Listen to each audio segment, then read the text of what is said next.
Para quem está chegando agora, boa noite para todos. Hoje, dia 27 de fevereiro do ano de 2019. Com muita satisfação, estamos iniciando mais um programa em torno das cartas de Paulo. Hoje, o nosso encontro de número 112. E temos como tema Cristo e a abnegação. Iniciamos a jornada abraçando aos amigos que estão no chat. Nesse momento, são tantas manifestações, eu gostaria de abraçar a Kátia, que foi a primeira que entrou, e abraçar a Marli Martins, que é a última manifestação aqui, dentre tantas. Se for possível, a gente retorna para conversar com vocês. Pois bem, caríssimos companheiros, nós vamos dar continuidade, portanto, ao trabalho em torno da carta de Paulo aos Romanos. Especificamente, nós estamos trabalhando o capítulo, hoje, 15. Estamos iniciando mais um episódio que nos enche de muita satisfação. Então vamos lá. Nesse momento, eu vou convidá-los para acompanhar conosco a leitura dos primeiros versículos da carta de Paulo, especificamente nesse capítulo 5. Vamos lá. Romanos 15, primeiro versículo. Paulo endereça esta missiva aos cristãos residentes em Roma. Os teólogos deram o título para esse capítulo de Cristo dá-nos o exemplo da abnegação. Primeiro verso. Mas nós, que somos fortes, devemos suportar as fraquezas dos fracos e não agradar a nós mesmos. Portanto, cada um de nós agrade ao seu próximo no que é bom para a edificação. Porque também Cristo não agradou a si mesmo, mas, como está escrito, sobre mim caíram as injúrias dos que te injuriavam.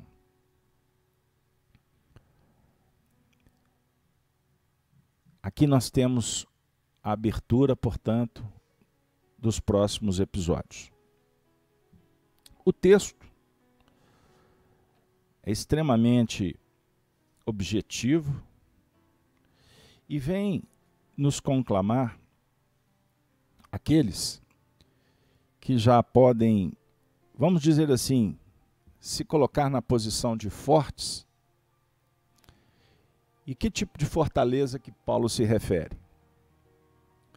Ele está chamando os cristãos para o trabalho que nos compete, naquela época como em todos os tempos. E quando ele movimenta nesse processo de inclusão, ele já caracteriza o aspecto da educação espiritual, que utiliza de uma pedagogia da aproximação, da troca de experiência, propondo a abertura dos sentimentos, definindo um processo de estímulo e de orientação. E a fortaleza, ela pode ser tratada aqui como fortes no conhecimento, fortes no ânimo, fortes na vontade, nos bons propósitos.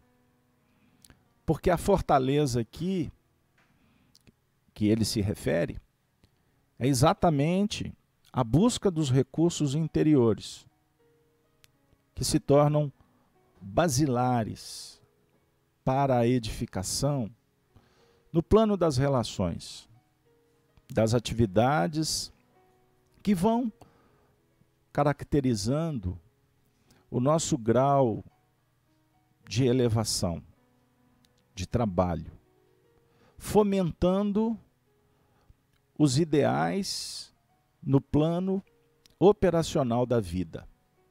Fé com obras. Assim, nós vamos nos encontrando conosco mesmo e garantindo segurança, confiança, inspiração, motivação, então, para realizar o que efetivamente nós estamos entendendo como o que é de melhor. Nós que somos fortes devemos suportar a fraqueza. Olha que interessante. Voltando ao texto para vocês acompanharem. Suportar a fraqueza dos fracos e não agradar a nós mesmos. Então ele vai fazer uma diferenciação entre os fortes e os fracos.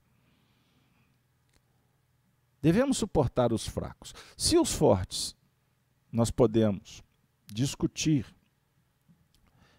o assunto em torno do conhecimento e do plano operacional que vai definindo, que vai trazendo os nutrientes que precisamos e nos candidatando assim a novas empreitadas. Os fracos podemos refletir sobre aqueles que não estão conscientes de suas tarefas.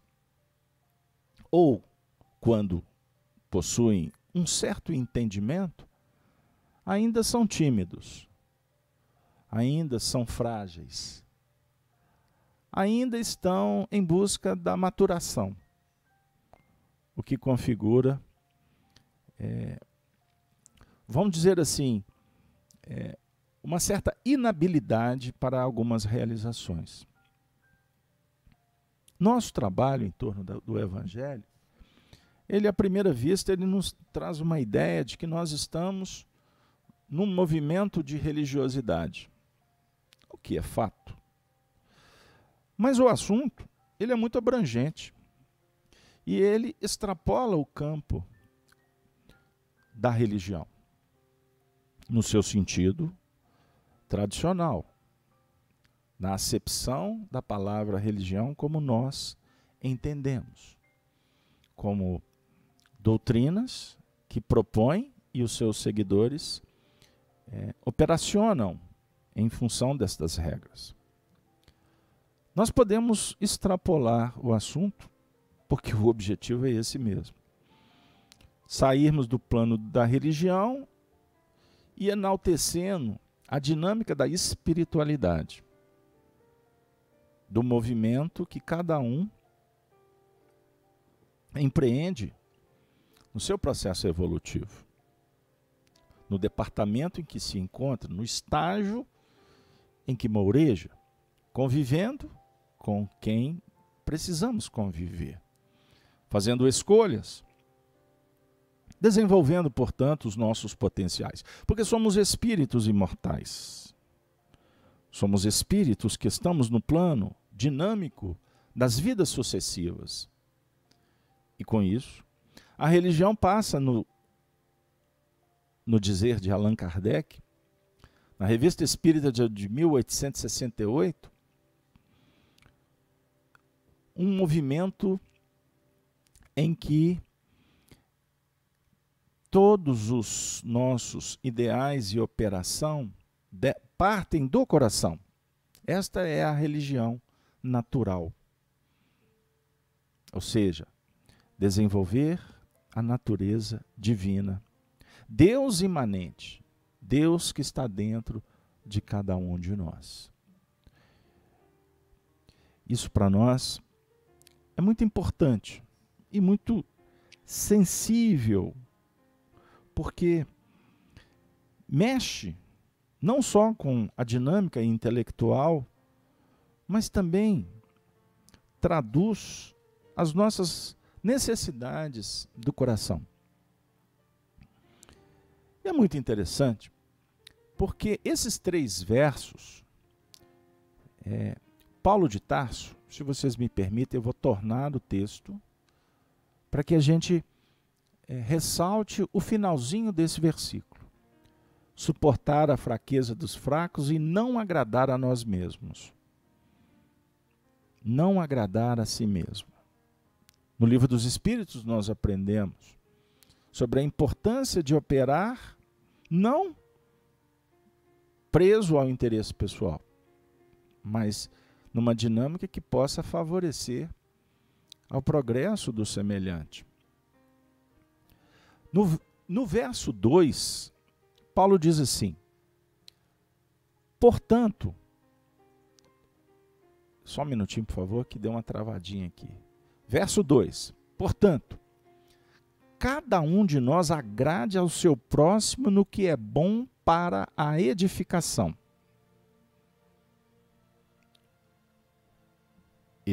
Esse movimento aqui do texto já também nos convida a abrir um ponto que pode nos favorecer.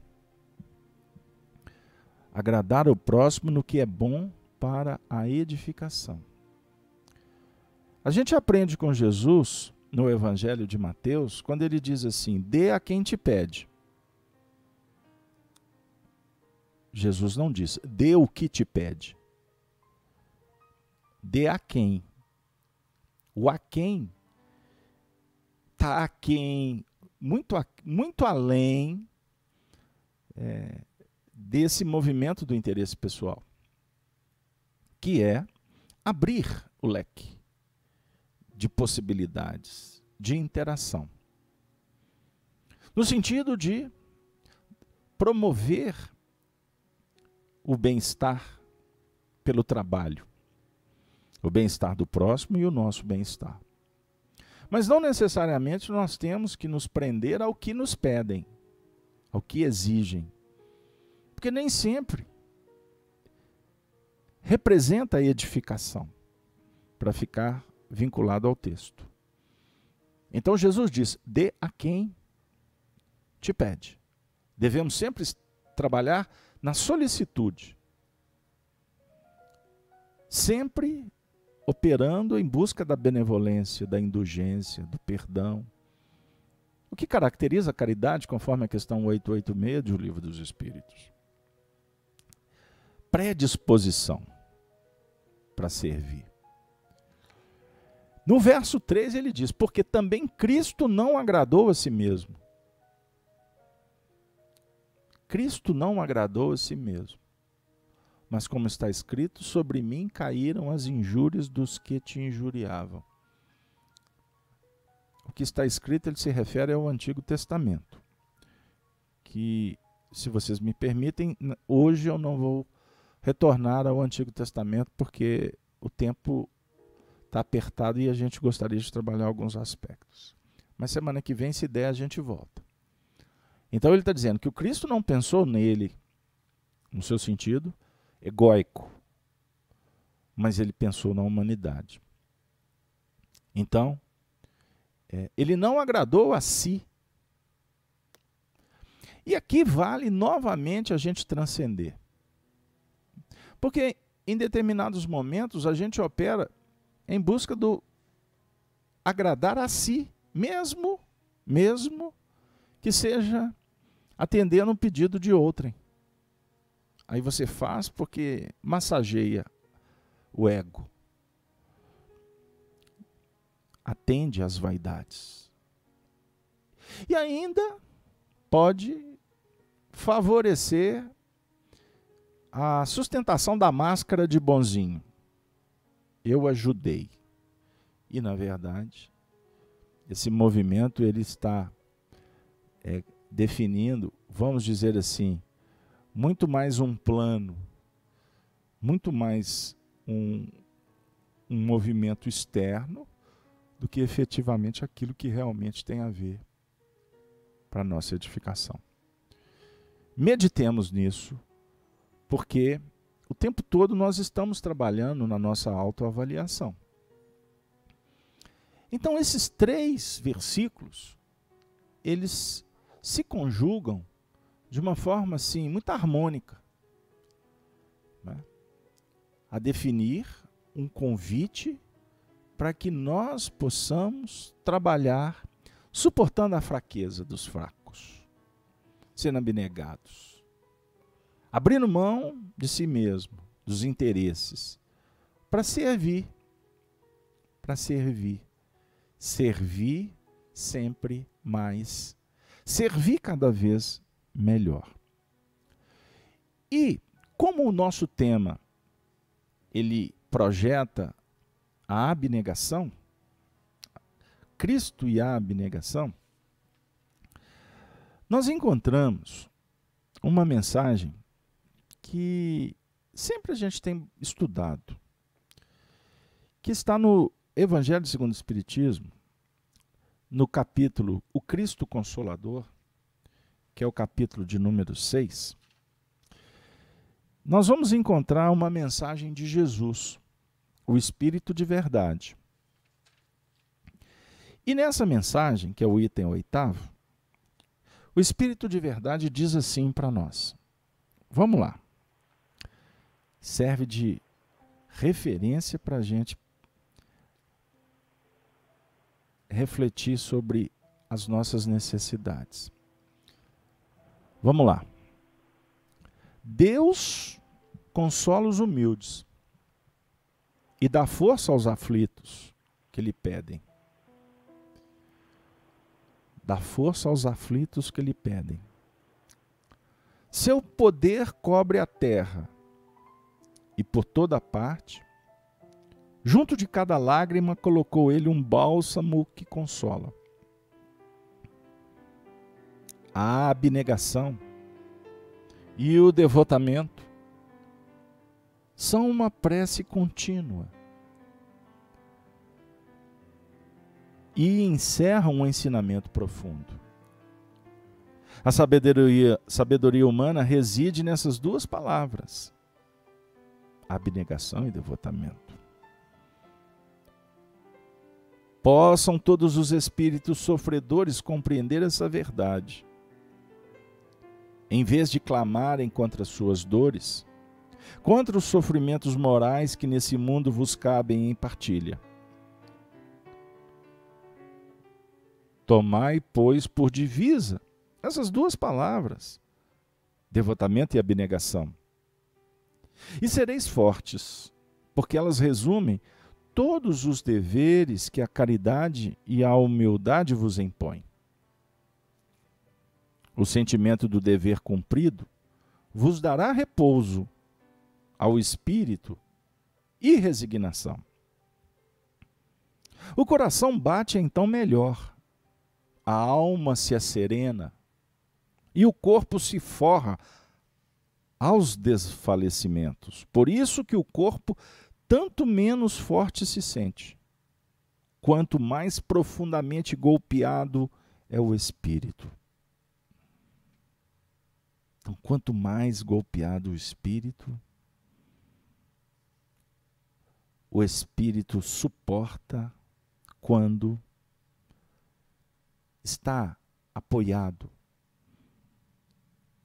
no devotamento e na abnegação. Nós também trouxemos, a título de ilustração,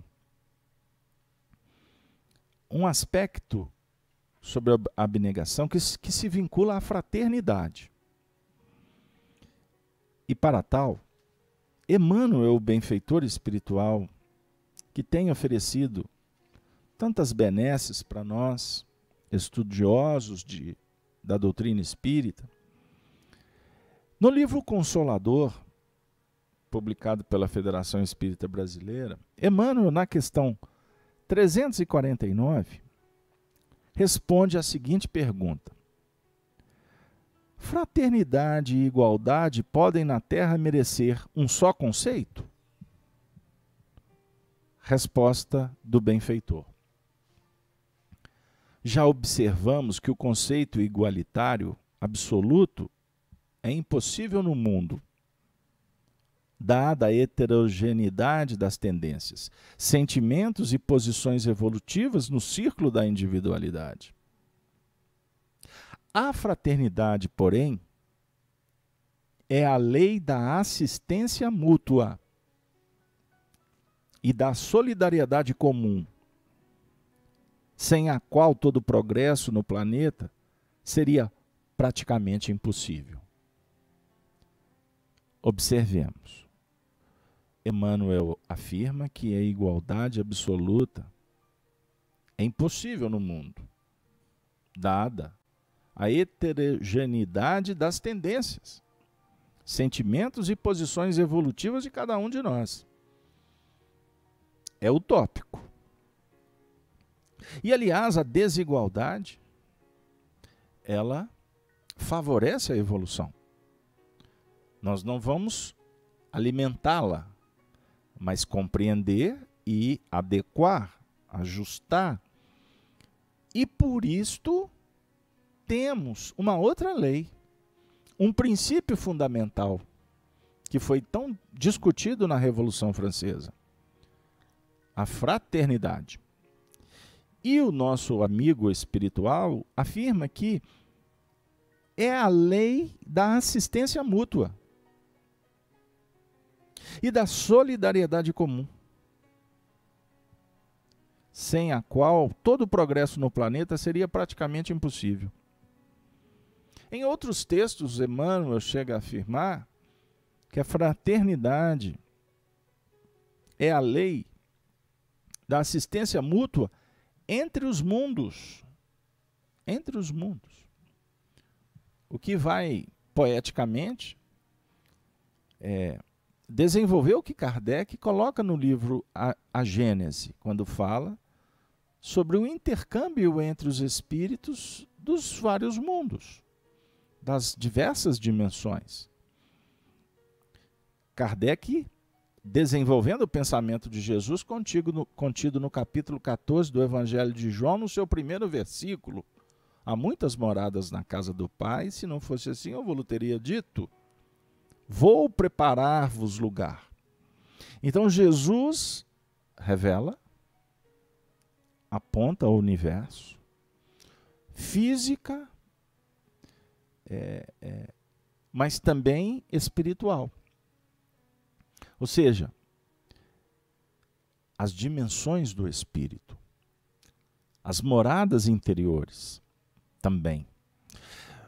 Mas ele diz assim: vou preparar-vos lugar. Então Jesus, quando profetiza, quando ele antecipa para nós o trabalho que ele vai realizar, que ele já vinha realizando. Mas se estamos despertando agora, nós temos que entender que ele está na vanguarda. E ele está preparando o lugar. Então nós podemos dizer, ajustando a esse texto, que Jesus sai ao mundo para inaugurar a era da fraternidade e da solidariedade comum, como mestre, trazendo uma proposta de educação espiritual. Observemos como que o assunto, para nós, em nível filosófico espírita, ele toma uma dimensão muito especial, porque Jesus inaugura a fraternidade, a comunidade, a comunhão, a relação, sob novas bases, porque é assim que nós vamos aprender. A ciência da vida, ela passa pela convivência, pelo lidar com os elementos, estudar, desenvolver o conhecimento, para que a gente possa, lá na frente, perceber que ninguém constrói sozinho a sua edificação espiritual. Nós precisamos uns dos outros.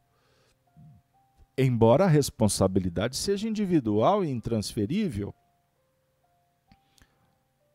mas solitários não seremos solidários. E não sendo solidários, não temos força suficiente para continuar.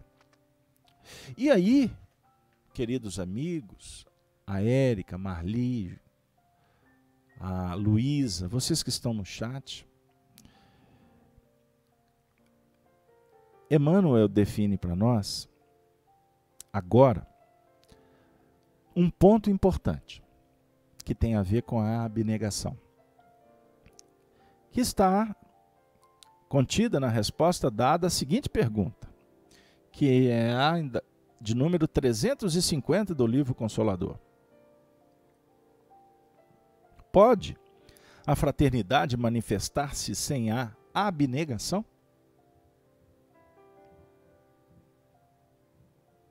É possível a manifestação da fraternidade sem a abnegação? Olha que especial para nós. A abnegação. Antes de trazer Emmanuel, nós temos claro o que é a abnegação? Então eu fui no dicionário aqui para nos auxiliar. Abnegação é um substantivo feminino. Significa ação caracterizada pelo desprendimento e altruísmo, em que a superação das tendências egoísticas da personalidade é conquistada em benefício de uma pessoa, causa ou princípio. Pessoa, causa ou princípio. Dedicação extrema, altruísmo.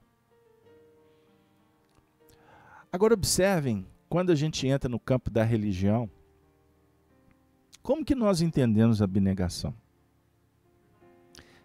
Renúncia ascética, a própria vontade em função de anseios místicos ou princípios religiosos.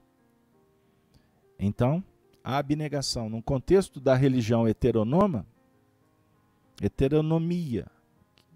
hétero, o outro, diferente, nomia, regra, em nome de uma outra regra, de um outro princípio norteador, o indivíduo renuncia asceticamente à própria vontade.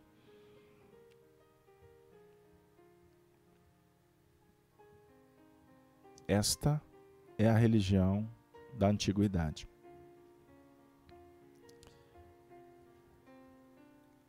Mas o que nos importa agora é refletir sobre o desprendimento, o altruísmo, em que a superação das tendências egóicas da personalidade é conquistada em benefício de uma pessoa, causa ou princípio. É trabalhar por pessoas, por causas e princípios. E não se autoflagelando, se isolando, ou se punindo quando descobre um certo deslize, equívoco. Não. Então vamos agora trazer Emmanuel dizendo que a fraternidade pode traduzir-se por cooperação sincera e legítima em todos os trabalhos da vida. E em toda cooperação verdadeira, o personalismo não pode subsistir,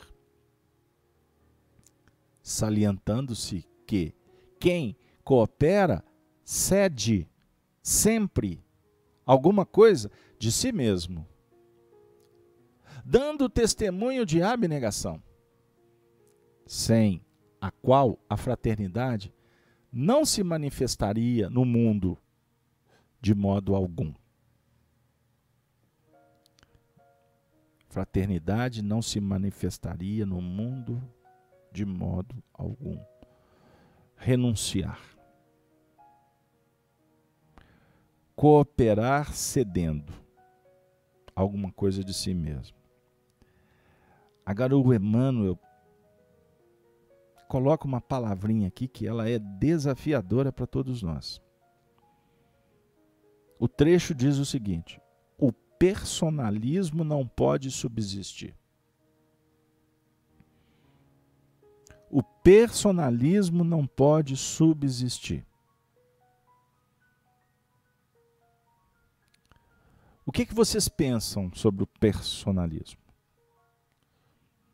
Podemos dizer que o personalismo ele é antagônico ao movimento da fraternidade e da abnegação. Porque o personalismo, na verdade, é a expressão do egoísmo. O personalismo é o ego exacerbado.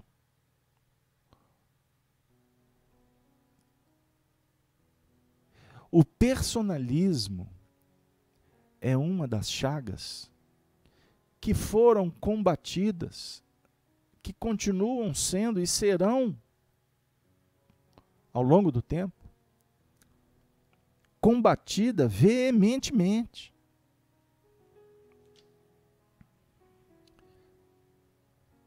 Tem determinados momentos que o assunto toma algumas proporções e as notícias se tornam desagradáveis quando nos deparamos com o nosso personalismo ou com o personalismo do outro.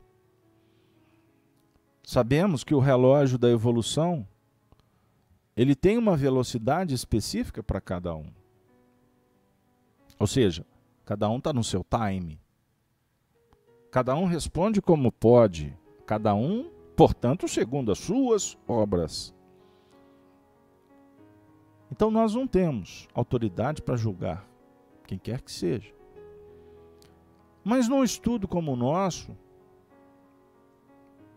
semanalmente nós debatemos o Livro dos Espíritos, Carta de Paulo, estudamos o Apocalipse, trabalhamos na Rede Amigo Espírita aí com tantos expositores, divulgando o trabalho da doutrina, do Evangelho. E vocês há de convir que Allan Kardec, ao ser relembrado, a doutrina espírita sendo estudada, ela é muito clara em nos dizer sobre o perigo do personalismo. Os profetas combateram o personalismo. A história dos cristãos foi um permanente combate aos desvios. O Espiritismo, o tempo todo, nos fala sobre o assunto. A sociedade brada contra o personalismo. Mas os homens são contraditórios, ao mesmo tempo combatemos e ao mesmo tempo subimos no púlpito e julgamos insubstituíveis. Daí brota ditadores, autocratas, regimes que estão perdendo cada vez mais fôlego. Porque enlouquece. O personalismo destrói, desagrega, cria rupturas, cadeias, algemas. Jesus não aceita o título de bom. Olha que extraordinário. Bom é o Pai que está no céu. Eu não vim de mim mesmo, vim em nome daquele que me enviou. Cumprir, fazer a sua obra. João Batista foi questionado se ele era o Messias, porque naquela época se aguardava o Messias, aquele que iria modificar, salvar o povo judeu. E Jesus, aclamado muitas vezes, silenciava, falava para as pessoas que a fé que tinha curado.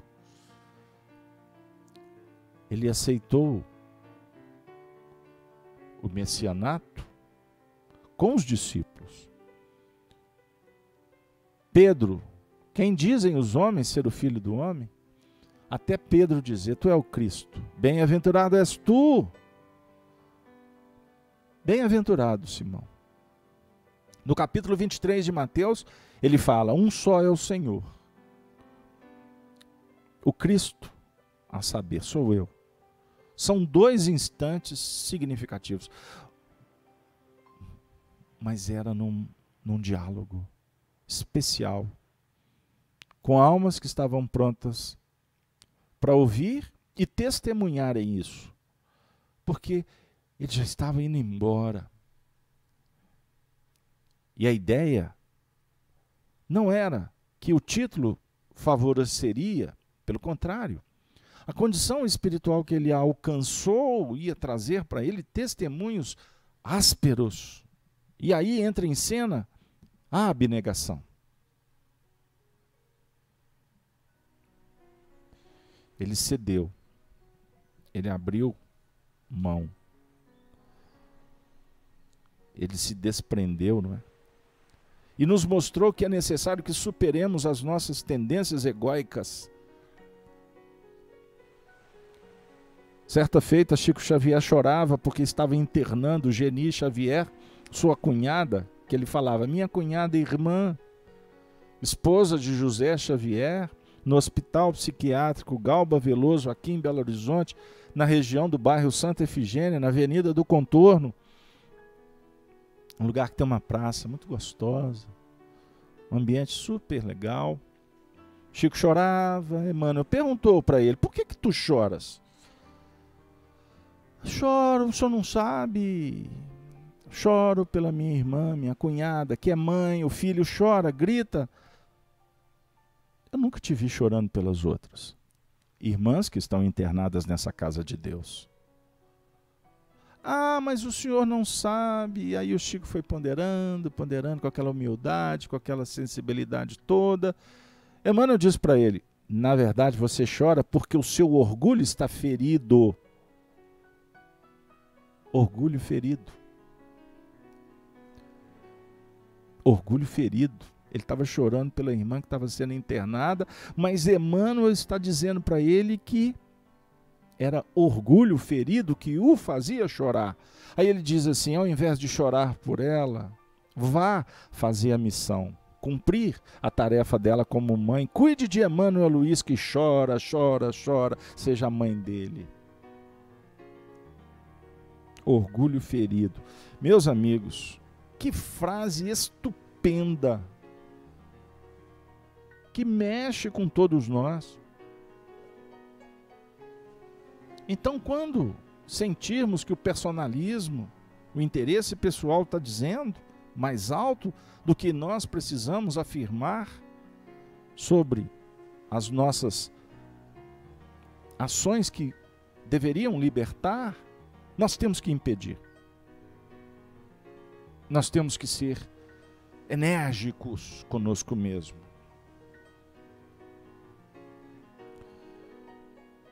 Eu sou muito cuidadoso, porque eu me conheço, sei dos meus defeitos, das minhas tendências.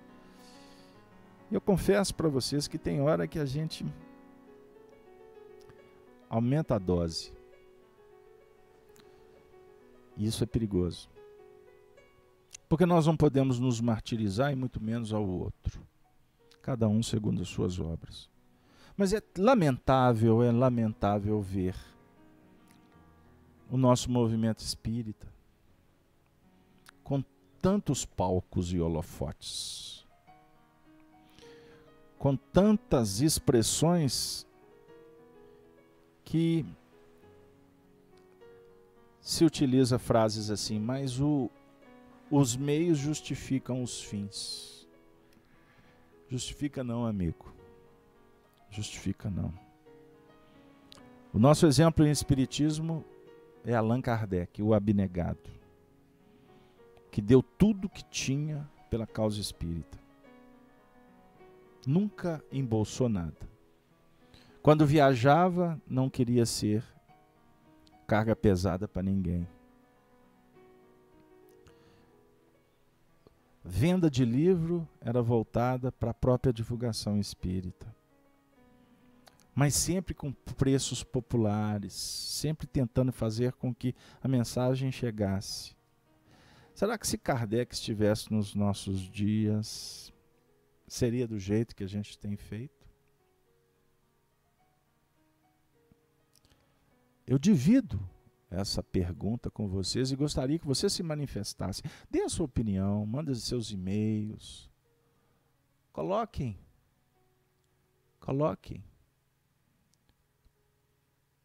Opinem. Porque o debate é democrático e ele ensina, quando feito respeitosamente. Nos momentos finais, eu convido vocês a acessarem uma obra que Chico Xavier tinha um carinho muito especial com ela. O livro Boa Nova, de Humberto de Campos, Espírito.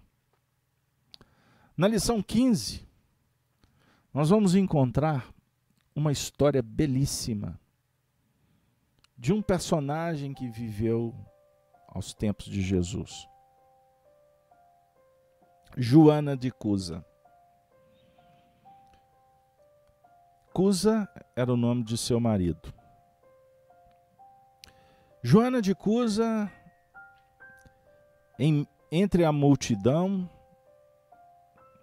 se aproxima de Jesus. Ela, que era uma mulher de rara dedicação e nobre caráter, era uma dama da alta sociedade de Cafarnaum. Esposa de Cusa, que era intendente de Herodes Antipas, naquela cidade que se conjugava interesses vitais de comerciantes e pescadores. Joana possuía verdadeira fé, fidelidade, entendimento, esperança. Contudo, não conseguiu forrar-se das amarguras domésticas, porque seu companheiro de lutas não aceitava as claridades do Evangelho.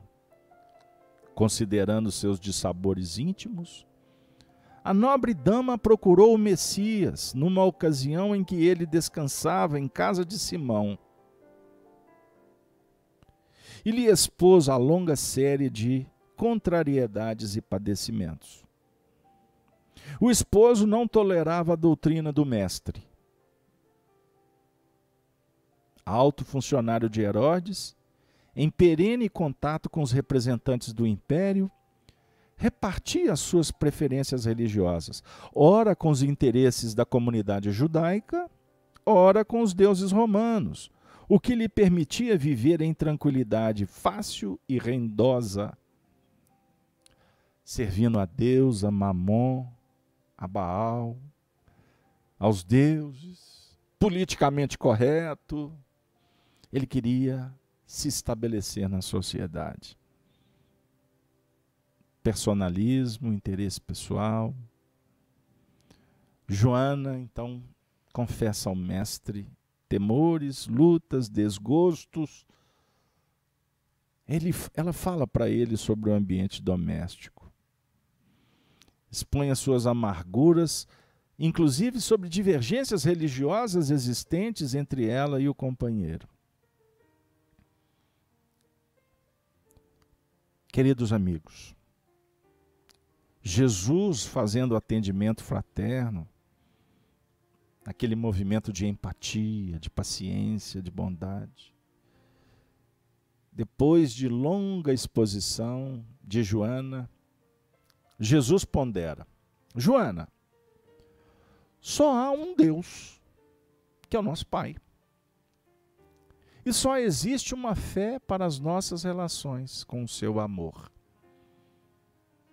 Certas manifestações religiosas no mundo muitas vezes não passam de vícios populares aos hábitos exteriores. Todos os templos da terra são de pedra. Eu venho, em nome de Deus, abrir o templo da fé viva no coração dos homens. Entre o sincero discípulo do Evangelho e os erros milenários do mundo, começa a travar-se o combate sem sangue da redenção espiritual. Agradece ao Pai o haver-te julgado digna do bom trabalho, desde agora. Teu esposo não te compreende, alma sensível? Ama-o mesmo assim. Não te acharias ligada a ele se não houvesse para isto razão justa. Servindo-o com amorosa dedicação, estarás cumprindo a vontade de Deus. Falas-me de teus receios e de tuas dúvidas. Deves, pelo Evangelho, amá-lo ainda mais. Os sãos não precisam de médico. Além disso, não poderemos colher uvas nos abrolhos, mas podemos amanhar o solo que produziu cardos envenenados, a fim de cultivarmos nele mesmo a videira maravilhosa do amor e da vida.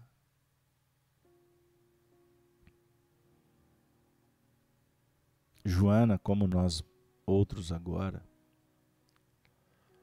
deixava entrever no brilho suave dos olhos a íntima satisfação que aqueles esclarecimentos lhe causavam. Mas, patenteando todo o seu estado d'alma, interrogou: Mestre, a vossa palavra me alivia. O espírito atormentado. Entretanto, sinto dificuldade extrema para um entendimento recíproco no ambiente do meu lar. Não julgais acertado que lute por impor os vossos princípios. Agindo assim, não estarei reformando meu esposo para o céu e para o vosso reino, Senhor Jesus.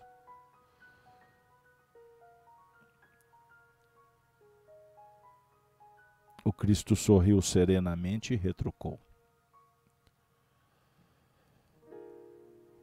Amigas, meus queridos companheiros das cartas de Paulo, Jesus vai falar conosco agora, como falou para Joana.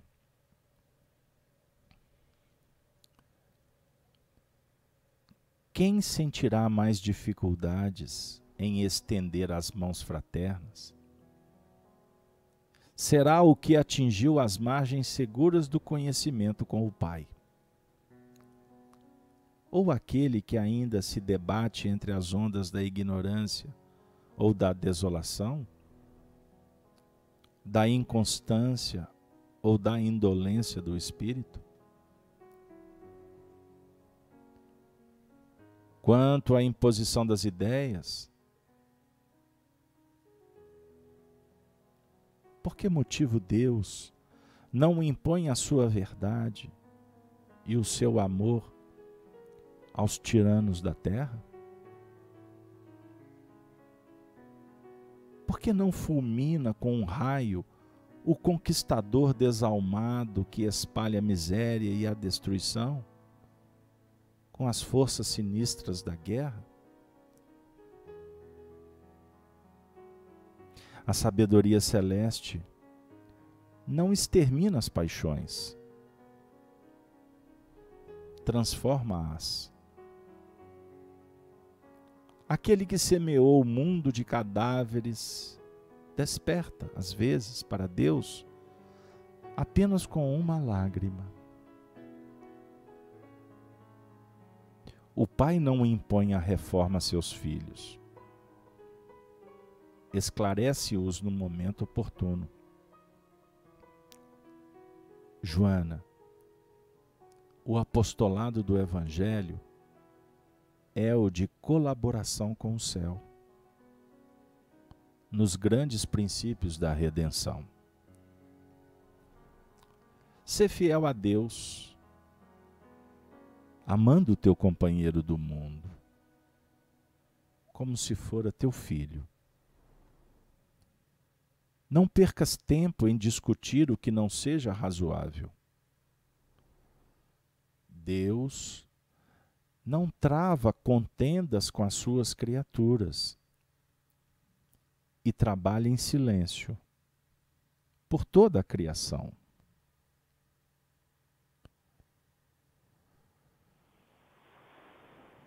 Vai, Joana, vai. Esforça-te também no silêncio. E quando convocada ao esclarecimento, fala o verbo doce ou enérgico da salvação,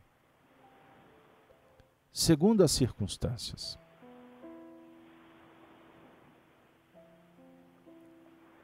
Fala o verbo doce ou fala o verbo enérgico da salvação, segundo as circunstâncias. Volta ao lar e ama o teu companheiro como o material divino que o céu colocou em tuas mãos para que talhes uma obra divina, sabedoria e amor. Joana de Cus experimentava um brando alívio no coração. Enviando a Jesus um olhar de carinhoso agradecimento, ainda lhe ouviu as últimas palavras. Vai, filha, sê fiel.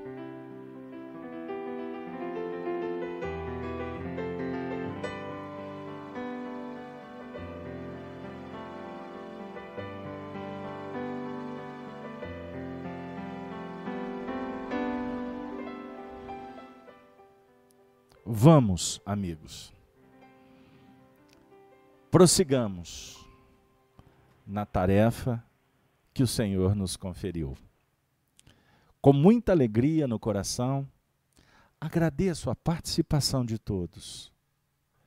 Agradeço a audiência que tem aumentado geometricamente. Peço que vocês compartilhem o vídeo, dê um like, que vocês possam divulgar o trabalho da Rede Amigo Espírita.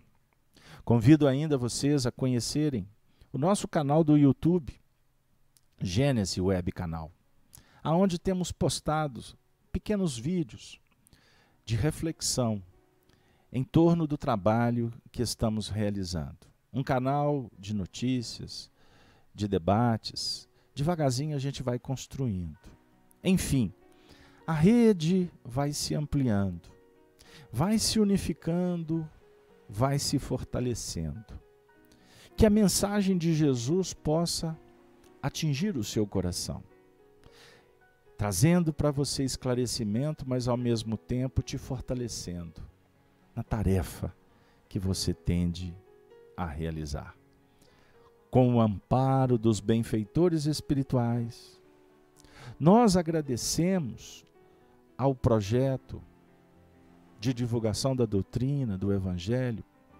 Agradecemos o trabalho em torno das cartas de Paulo e as demais tarefas que os Espíritos têm concedido para que nós possamos fazer. E assim, em oração, em agradecimento, eu endereço um amplexo e um ósculo de muita fraternidade ao seu coração. Fique conosco, compartilhe conosco a luz do Senhor. Que tenhamos todos uma boa noite. Até o próximo evento. E com a saudação dos cristãos dos primeiros tempos, nós encerramos o programa de número 112 das Cartas de Paulo. Ave, Ave, Ave Cristo. Boa noite para todos. Até a próxima.